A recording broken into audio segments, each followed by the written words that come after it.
હે ઠાકર, હે દ્વારકાધીશ, તમે તો કળિયુગમાં પરચા પૂરનારા છો, ભક્તોની ભીડ ભાંગનારા છો. આજે મારા ઉપર સંકટ આવી પડ્યું છે. મારો દીકરો 2 મહિનાથી ઘર છોડીને ચાલ્યો ગયો છે. એને પાછો લાવી દો પ્રભુ, એને પાછો લાવી દો. મારા ઉપર કૃપા કરો પ્રભુ, મારા ઉપર કૃપા કરો. તમારા ઉપર વિશ્વાસ રાખીને હું મારા દીકરાનો ફોટો અહીંયા મૂકીને જાઉં છું. એની માને મેળવી દેજો પ્રભુ. તમારા ઉપર વિશ્વાસ કરીને જાઉં છું. અમારા દીકરાનો ફોટો અહીંયા મૂકીને જાઉં છું. એક દીકરાને એની માને મેળવી દેજો પ્રભુ. તમને તો ખબર છે ને કે દીકરા વગરની માં એના દીકરાનું મોઢું ન જોવે તો કેટલી દુખી થાય છે.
આ ફોટો તો મારો છે. અહીંયા કોણે મૂક્યો હશે? અજય, એક કામ કરીએ, આપણે પૂજારી બાપાને પૂછીએ. હા.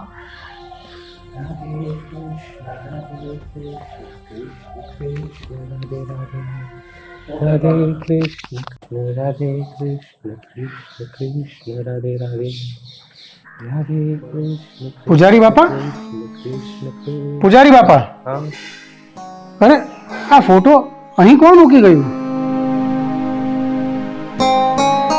હમણાં એક ભાઈ અને એમની સાથે એક બેન આવ્યા હતા. કદાચ આ ફોટો એમને મૂક્યો હશે. અંકલ, પૂજારી બાપા એમ કહે છે કે એ થોડી વાર પહેલા જ આવ્યા હતા, તો ચાલો ને આપણે એની પાછળ જઈએ. એ જાજે દૂર નહીં ગયા હોય. લાવો પૂજારી બાપા.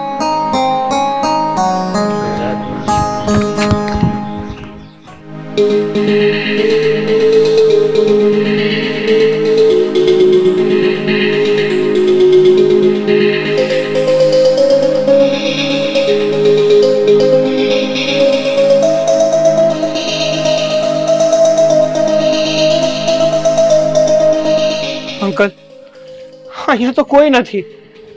ક્યાં ગયા હશે એ લોકો? બેટા, ચિંતા ના કર, ભગવાન બધું સારું કરશે. અરે મા દીકરાને એ ભેગા કરશે, ચિંતા ના કર.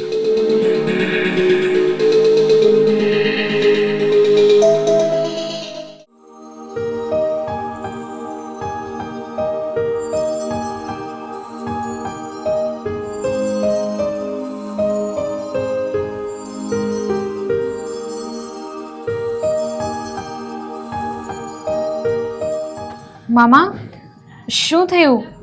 તમે કેમ મને તાત્કાલિક ફોન કરીને અહીં બોલાવી? શું કામ આવી પડ્યું? બેટા, અજયને એના ઘરનો અને એના મા બાપનો પત્તો મળી ગયો છે, એટલે હવે આપણે એને એના ઘરે મૂકવા જવાનો છે. શું વાત કરો છો મામા?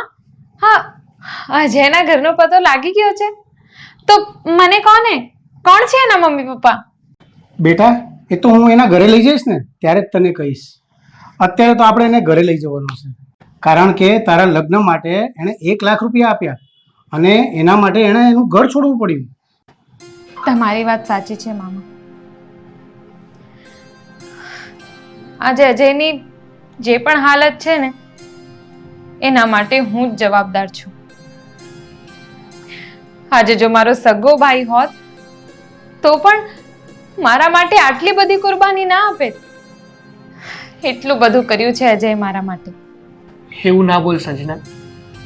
મેં જે પણ કંઈ કર્યું છે ને એ બધું જ માનવતાને નાતે કર્યું છે. અને આ બધું તો આપણા ગયા ભાવના કઈ લેણ દેણ હશે, એટલે તું મને આવી રીતે અચાનક મળી છો. અને સંજના, તું ભલે મારી સગી બેન નથી, પણ હું તને મારી સગી બેન માનું છું.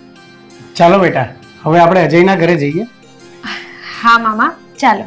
ચાલો.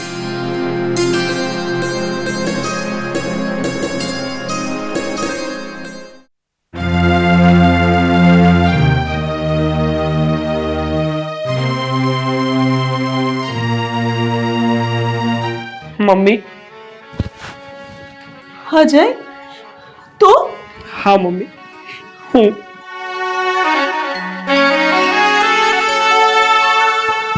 અજય, તું ક્યાં જતો રહ્યો હતો?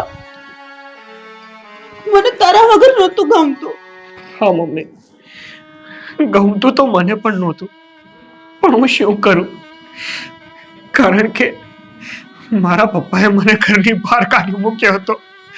બાકી મને તમારી અને મારા પપ્પાની બહુ જ યાદ આવતી હતી. બહુ જ યાદ આવતી.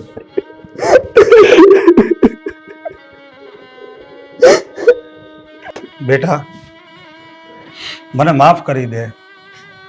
આ ગુસ્સાના આવેશમાં આવીને મેં તને આવી આકરી સજા આપી. મારે આવું નહોતું કરવું. પણ નટવરભાઈ, તમે અજયની સાથે? હા બેન, પણ તું લગ્ન કરીને ગઈ ત્યાર પછી તું એક પણ વાર તારી છોકરીનું મોઢું જોવાય ના આવી. તું લગ્ન પછી એટલી બધી સ્વાર્થી બની ગઈ. હા ભાઈ, એ મારી ભૂલ છે. પણ અત્યારે મારી દીકરી શું કરે છે? એ ક્યાં છે? તારી દીકરી તારી સામે જ ઊભી છે.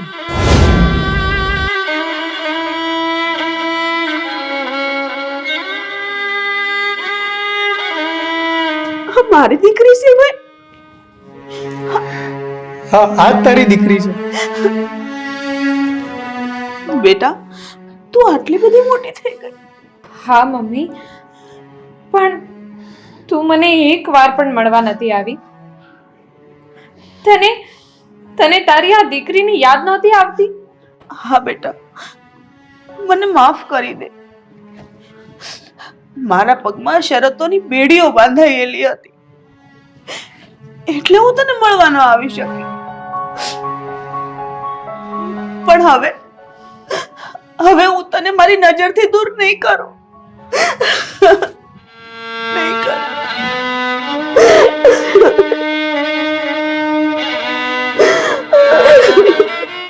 બેન, તારા દીકરાએ જે દીકરીના લગ્ન માટે રૂપિયા આપ્યા હતા ને, એ દીકરી આ જ છે, સંજના.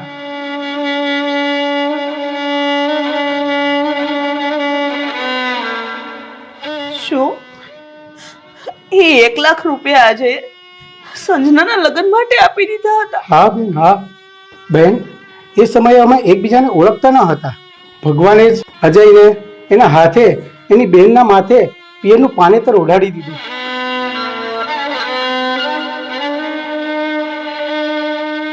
વાહ બેટા, શાબાશ.